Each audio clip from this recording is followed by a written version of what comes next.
Hello friends, this is Atul. आज हम लोग लाइव आने वाले थे हिंदी माध्यम और सिविल सेवा परीक्षा और हिंदी माध्यम के रिजल्ट के बारे में डिस्कस करने के लिए, बट कुछ तकनीकी कारणों से आज हम लोग लाइव नहीं हो पाए। उसके लिए मैं आपसे क्षमा चाहता हूँ।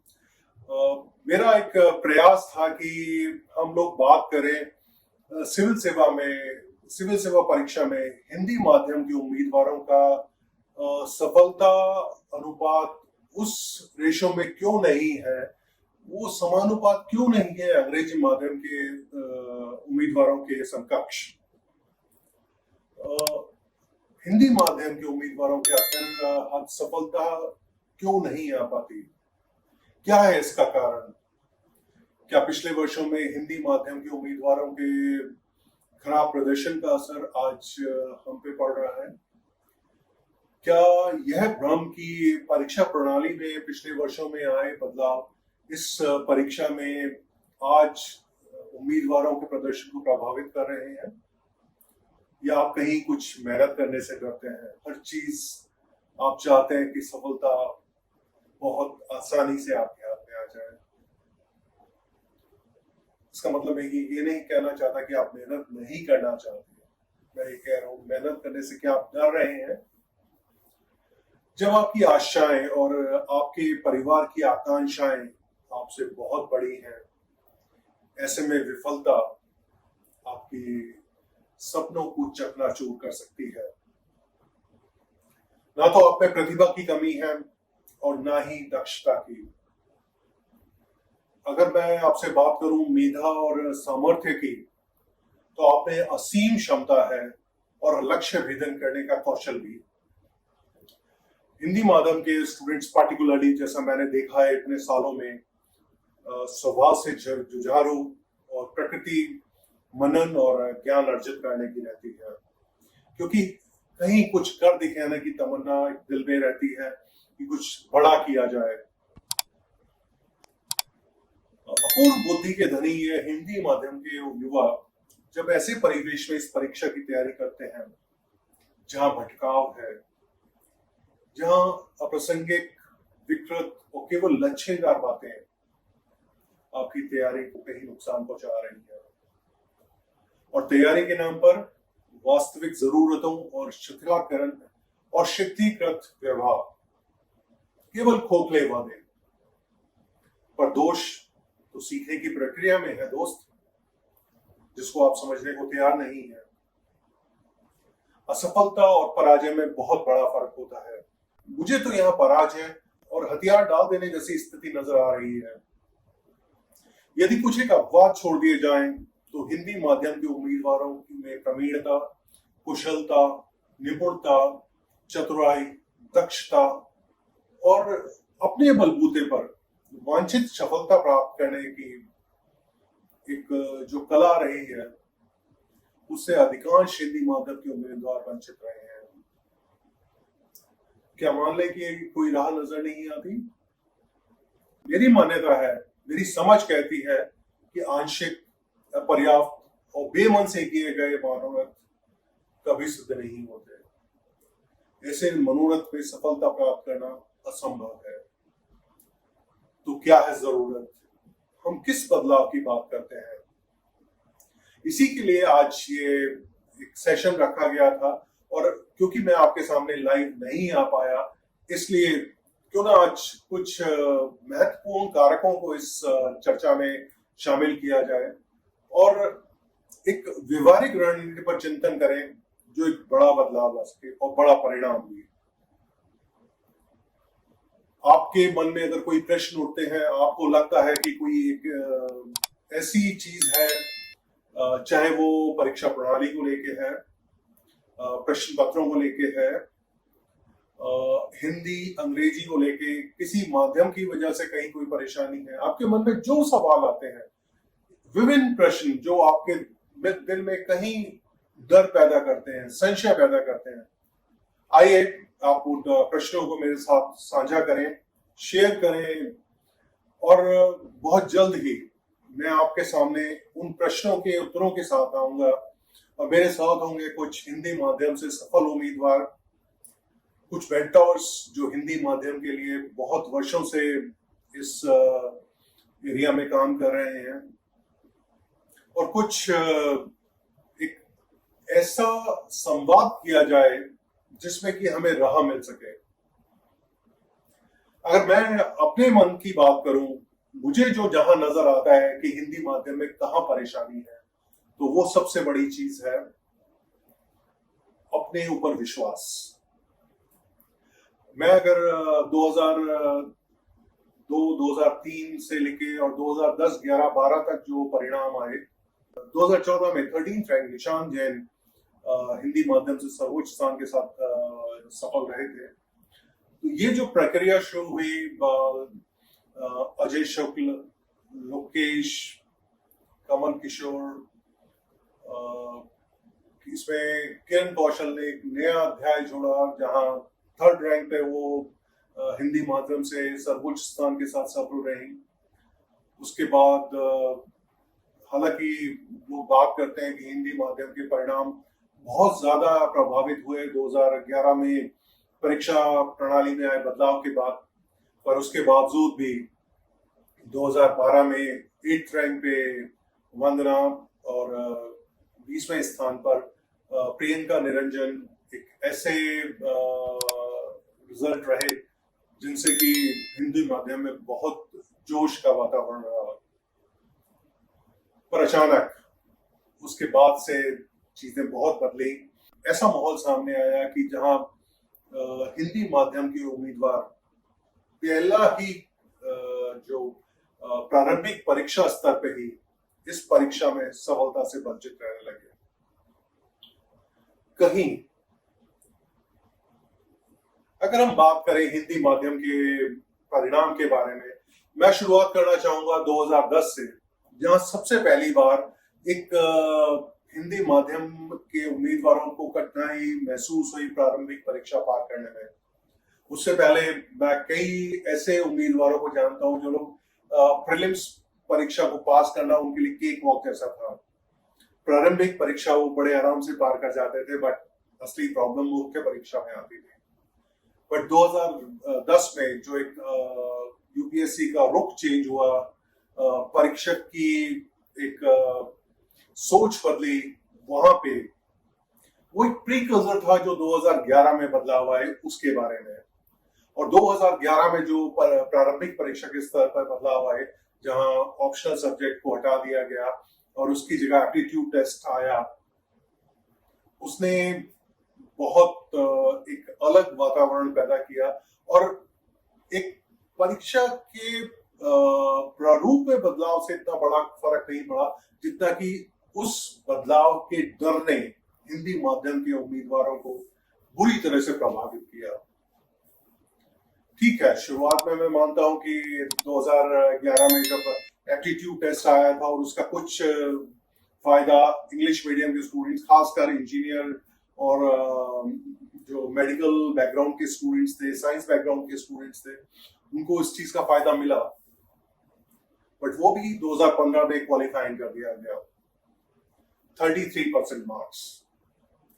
और उसके बाद बहुत बड़ी आशा की गई थी कि शायद हिंदी माध्यम के उम्मीदवारों का एक बदलाव आएगा उनके परिणाम में, और कहीं वो सब चीजें फिर दोबारा से बदलेंगी और एक सही एक तस्वीर सामने आएगी हिंदी माध्यम के उम्मीदवारों की, जो शायद कहीं ना कहीं एप्टीट्यूड टेस्ट के कारण प्रभावित हुई लग रही थी।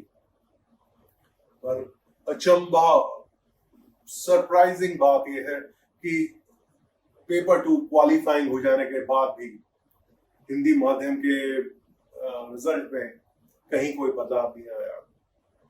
लोग बातें करते हैं कि 2013 में मुख्य परीक्षा में एक बहुत बड़ा बदलाव आया, जहां एक ऑप्शनल सब्जेक्ट हटा दिया गया। जनरल स्टडीज के डोमेन में एक बड़ी एक वेटेज मिली, जहां जनरल स्टडीज में 1000 मार्क्स का वेटेज रहा टोटल 2025 में से। तो लोगों को लगा शायद इसने हिंदी माध्यम के उम्मीदवारों के सपनों पे पानी फेर दिया है। बट मैं यहाँ याद दिलाना चाहूंगा अपने दोस्तों, खास करके उन लोगों ने, उन एक्सपर्ट्स ने जो कि इसको, जिन्होंने इंटरप्रेट किया हिंदी माध्यम के लिए कि 2011 से जो एक प्रारंभिक परीक्षा में परेशानी शुरू हुई वो आज भी बरकरार है, और हिंदी माध्यम के उम्मीदवारों का प्रदर्शन पहले चरण में ही प्रारंभिक परीक्षा पे ही दयनीय है। जहां 2010 तक एक बहुत अच्छा रिप्रेजेंटेशन होता था हिंदी मीडियम के स्टूडेंट्स का, अप्रोक्सीमेटली 40-45% स्टूडेंट्स हिंदी मीडियम के हुआ करते थे, वहां ये स्थिति अब मुझे लगता है कि 6, 7, 8, 10% कुछ रह गई होगी।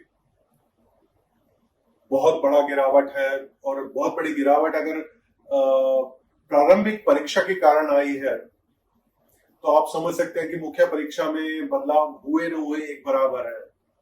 उस चीज का हिंदी मीडियम के स्टूडेंट्स पे कहाँ क्या असर है ये तो एक आप खुद ही अंदाजा ला सकते हैं। जहां तक मुझे कुछ लोग कहते हैं कि हो सकता है कि हिंदी माध्यम के उम्मीदवारों का परीक्षा में शामिल होने का नंबर ही कम हो गया हो, जिसकी वजह से मुख्य परीक्षा में उनका रिप्रेजेंटेशन प्रभावित हुआ है। तर्क अच्छा है, पर मुझे व्यवहारिक नहीं लगता। हालांकि यूपीएससी ऐसे आंकड़े कभी शेयर नहीं करती जहां पे कि वो कितने स्टूडेंट्स प्रीलिम्स में हिंदी मीडियम से, इंग्लिश मीडियम से या किसी वर्नाकुलर लैंग्वेज से शामिल हो रहे हैं, इस बारे में कहीं खुलासा नहीं करती।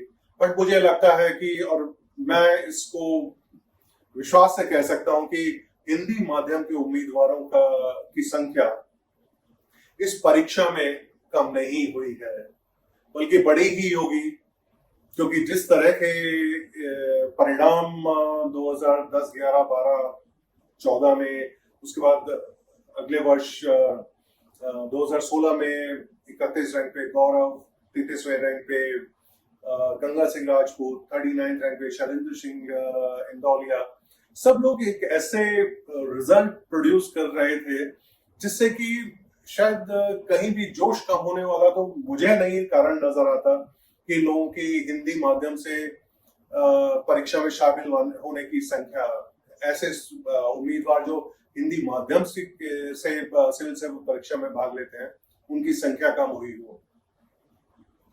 बिल्कुल एक बात तो जरूर है कि हताशा है कुछ हिंदी मीडियम के स्टूडेंट्स, मैं भी कुछ ऐसे बच्चों से परिचित हूँ, कुछ ऐसे कैंडिडेट्स जिन्होंने कि हिंदी माध्यम में कंफर्ट होने के बावजूद इंग्लिश माध्यम को चुना, क्योंकि कहीं ना कहीं एक संशय था कि हिंदी में कोई हो सकता है कि कोई भेदभाव होता हो, और इस डर से कि भेदभाव होता है कि नहीं होता है ये तो एक डिबेटेबल क्वेश्चन है। बट हाँ, इस बात से जरूर कि एक इंग्लिश मीडियम से अपीयर हो रहे हैं तो कम से कम अगर हम मेहनत करेंगे, सही ढंग से तैयारी करेंगे तो सफल होने का एक विश्वास तो है अपने ऊपर, और शायद इसी चीज ने ऐसे उम्मीदवारों की मदद भी की। और हिंदी वाले उम्मीदवार जो एक शुरू से ही एक भय, डर, संशय, आशंका, इस तरह के माहौल में अपनी तैयारी शुरू करते हैं, उनके लिए एक सकारात्मक परिणाम एक स्वप्न से कम नहीं। जब आप अपने ऊपर ही विश्वास नहीं करें तो आपको बड़ी सफलता कहां से मिलेगी। ये परीक्षा बड़ी है, जिसकी तैयारी बड़ी है, और इसकी तैयारी कैसे करनी है ये एक बहुत महत्वपूर्ण प्रश्न है। इस बारे में मुझे लगता है कि मैं अगर आपसे कहूं कि आज वातावरण आपके पक्ष में है, आप कहेंगे मैं क्यों कहता हूं ऐसा, क्योंकि आज जिस माहौल में हम लोग तैयारी कर रहे हैं वो माहौल एक बिल्कुल डिफरेंट माहौल है, जहां की इतनी अवेयरनेस है, परीक्षा के इर्द गिर्द इतनी जानकारियां उपलब्ध हैं, इतने वीडियोस हैं, इतने आर्टिकल्स हैं, इतनी चर्चाएं होती रहती हैं। और जहां तक रणनीति बनाने का प्रश्न है, मेरे ख्याल से आपको कोई रणनीति बनाने में शायद ही कहीं कोई परेशानी होती हो। आपके सामने जो लक्ष्य है वो लक्ष्य बड़ा लक्ष्य है, और जब आप एक कोई बड़ी चुनौती का सामना करते हैं तो वहां आपको अपने ऊपर विश्वास सबसे महत्वपूर्ण है।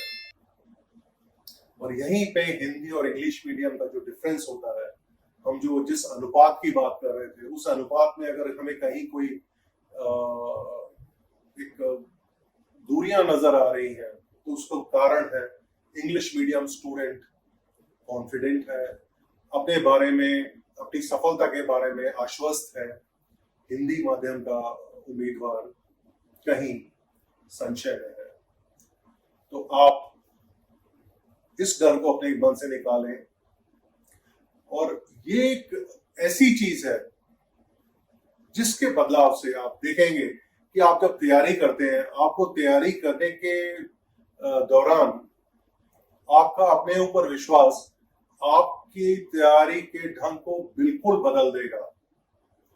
आप अपनी सोच को एक अलग रखें। और हाँ, दूसरी चीज मैं बात करना चाहूंगा, जहां हिंदी मीडियम के स्टूडेंट्स बात करते हैं संसाधनों की कमी के बारे में। ठीक है, मैं मानता हूं कि जितने संसाधन इंग्लिश मीडियम में अवेलेबल है वो हिंदी मीडियम में नहीं है, पर फिर भी ये परीक्षा ऐसी है जहां आपके पास, अगर आप चाहते हैं कि मेरे को किसी जानकारी, किसी विषय विशेष में कहीं मुझे पाठ्य सामग्री की, किसी पुस्तक की परेशानी है, कहीं भी कुछ, तो आपको बहुत ऐसे स्रोत मिल जाएंगे जहां से कि आप तैयारी कर सकते हैं, अपने आप को अपडेट कर सकते हैं।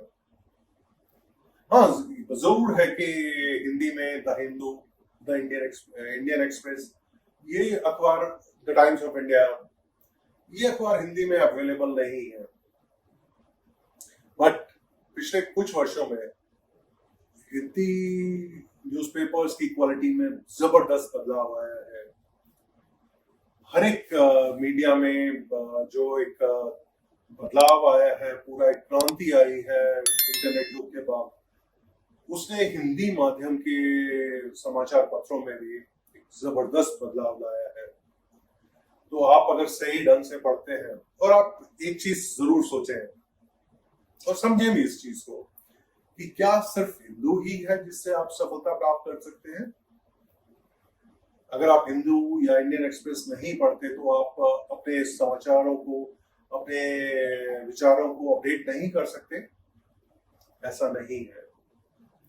आप देखेंगे तो जिस तरह के प्रश्न पूछे जा रहे हैं, अब यूपीएससी परीक्षक अपने को हिंदू तक ही सीमित नहीं रख रहा है। और ये जरूरी नहीं है कि आप जब तैयारी करें तो किसी एक न्यूज़पेपर के ऊपर आप भरोसा करके तैयारी करें। जब आप तैयारी कर रहे हैं, आपके पास टॉपिक्स मिल जाते हैं, उन टॉपिक्स को आप इंटरनेट पे सर्च करें। हो सकता है कि आपको बहुत कुछ जानकारी जो आप चाहते हैं उससे रिलेटेड इंफॉर्मेशन, उस पर्टिकुलर टॉपिक से रिलेटेड कहीं कोई डिटेल्स आपको हिंदी में मिल जाए। आप अगर कहीं अटकते हैं तो यहाँ पे आपके मेंटोर्स का रोल आता है, जहाँ पे कि वो लोग आपको कहीं किसी चीज में अगर आपको समझने में कहीं कोई परेशानी आ रही है, आपको किसी जगह पे किसी पर्टिकुलर टॉपिक के लिए क्वालिटी कंटेंट नहीं मिल पा रहा है, तो वहाँ बेशक आप अपने कोचिंग इंस्टीट्यूट्स, अपने मेंटोर्स से उस चीज के लिए जानकारी अपडेट कर सकते हैं। और एक और जो बात मैं कहना चाहूंगा वो है, आप जो अपना रिसोर्स है, आपके पढ़ने के लिए जो आप सामग्री यूज करते हैं, उस सामग्री क्या है? जितना मैं देखता हूँ, मेरे से जो स्टूडेंट बात करते हैं, मैं कई सफल उम्मीदवारों से तो मिलता ही हूँ, मैं कई एस्पिरेंट्स से भी मुलाकात करता हूँ, पूछना चाहता हूँ, उनसे जानकारी चाहता हूँ कि वो लोग तैयारी कैसे करते हैं, उनकी तैयारी की जो एक लिस्ट है बुक्स की और स्टडी मटेरियल की, उसमें क्या क्या शामिल है। और हिंदी माध्यम के लिए दुखद स्थिति ये है कि पिछले 7-8 सालों में कोचिंग इंस्टीट्यूट्स ने उम्मीदवारों को अपना गुलाम सा बना लिया है। बुरा मत मानिएगा, ये शब्द थोड़ा सा आपको आप में से हो सकता है किसी को चुभे, बट हम लोग ज्यादातर लोग रेडीमेड मटेरियल चाहते हैं।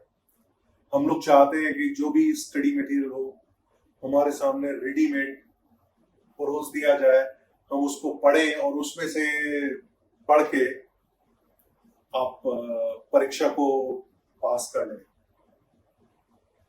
अभी हाल ही में आपने से काफी कुछ कई लोग प्रीलिम्स 21 में शामिल हुए होंगे, प्रारंभिक परीक्षा 2021 में। आपने कैसा प्रदर्शन किया, आपका प्रदर्शन कैसा रहा, मैं जानने को उत्सुक हूँ। कुछ दिनों में रिजल्ट सामने आ जाएगा तो एक तस्वीर भी सही सामने आ जाएगी कि एक बार फिर क्या हिंदी माध्यम के उम्मीदवार आशानुरूप प्रदर्शन करने में सफल रहे हैं या नहीं। आप जब परीक्षा में प्रश्न पत्र को सॉल्व करते हैं, आपके सामने क्या परेशानी आती है? आपको लगता है कि जिस तरह के प्रश्न आपसे पूछे जा रहे हैं वो परेशानी उत्पन्न करते हैं? उसकी वजह क्या आपकी तैयारी में आपके रिसोर्सेज की वजह से है? आपने जो कोचिंग लिया, आपने क्लासेस की, उन क्लासेस में उन चीजों को, उस तरह की चीजों को, उन टॉपिक्स को टच किया गया कि नहीं? और अगर उन टॉपिक्स को टच किया गया तो उन टॉपिक्स से रिलेटेड कितनी इंफॉर्मेशन आपको डिस्कशन के रूप में दी गई? अमूमन देखने में आता है कि टॉपिक किसी भी सब्जेक्ट को, असल में हम लोग हिंदी माध्यम वाले स्टूडेंट्स सिविल सेवा परीक्षा के सिलेबस को, पाठ्यक्रम को विषय अनुसार देखते हैं। History, geography, polity, economy, science and tech, current affairs, हम विषय को देखते हैं, बट इंटरडिसिप्लिन, अंतर विषयी कनेक्शंस किसी भी टॉपिक का अपने विषय में और दूसरे विषय के साथ कहाँ संबंध है, उन सब चीजों के बारे में कितनी बारीकी से सोचते हैं। हमें लगता है कि हमें जो टीचर्स पढ़ा रहे हैं वो विषय विशेषज्ञ हैं और वो जो इंफॉर्मेशन हमारे साथ शेयर कर रहे हैं वो अल्टीमेट है, क्योंकि उनको समझाया जाता है कि जो आपको दिया जा रहा है अल्टीमेट है। और जब अल्टीमेट आपके सामने परोसा जाता है, आप उससे अपनी तैयारी करते हैं, फिर आपको परीक्षा में कहाँ कमी? आपके पास अच्छा मटेरियल है, आपके पास अच्छी गाइडेंस है। आप बहुत लोग ऐसे मेरे को मिले जिन्होंने कहा कि मॉक टेस्ट जब हम लेते हैं तो परफॉर्मेंस बहुत अच्छी होती है, पर जब एग्जाम अटेम्प्ट करते हैं तो वहां पे रिजल्ट आशानुरूप नहीं रहता।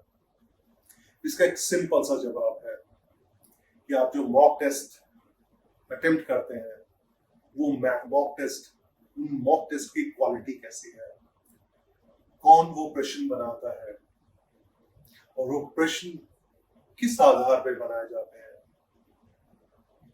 आप क्या सिंपली अपना जो सिलेबस है उसको कवर करते हैं या आप परीक्षक की सोच के अनुसार अपनी तैयारी करते हैं? यूपीएससी बहुत क्लियर है अपने इंटेंट के बारे में, और जितना खोल के विस्तार से एग्जाम प्लान को समझाया गया है, आपके पाठ्यक्रम में जो भी विषय है और उस विषय से जुड़े जो टॉपिक्स हैं उनका एक बड़ा क्लियर वहां पे वर्णन है, और परीक्षक की आपसे अपेक्षा क्या है, इन सब चीजों को यूपीएससी बड़े स्पष्ट शब्दों में अधिसूचना में ही आपके साथ शेयर करती है। आप कितने बारीकी से उन सब चीजों को समझते हैं? आप जैसे कितने लोग हैं जो प्रारंभिक परीक्षा, मुख्य परीक्षा और साक्षात्कार, इन तीनों में कनेक्शन को समझते हैं? और इसीलिए हमेशा कहा जाता है कि आप जब तैयारी शुरू करें तो रिवर्स डायरेक्शन में शुरू करें, पहले इंटरव्यू, फिर मुख्य परीक्षा, फिर प्रारंभिक परीक्षा। इंटरव्यू का मतलब यह है आपकी पर्सनैलिटी जिसका इवोल्यूशन साक्षात्कार में होता है, आपका व्यक्तित्व परीक्षण। तो आप व्यक्तित्व, जिस सेवा के लिए आप इस एग्जाम में शामिल होना जा रहे हैं, उस परीक्षा में जो उपयुक्त उम्मीदवार है, उनमें वांछित गुण, उनमें क्या क्या लक्षण होने चाहिए, अगर वो आप समझते हैं और उनको अपने अंदर इनकलकेट करते हैं, अपने अंदर उन चीजों को ढालते हैं, तो आप अपने आप को इस परीक्षा के बाद मिलने वाले पद के लिए उपयुक्त मान सकते हैं। और उसके बाद बात करें मुख्य परीक्षा की, तो आप देखेंगे प्रारंभिक परीक्षा और मुख्य परीक्षा में बहुत से ऐसे कॉन्स्टिट्यूएंट्स हैं जो एक दूसरे से इंटरकनेक्टेड है। आप उस इंटरकनेक्शन को समझिए।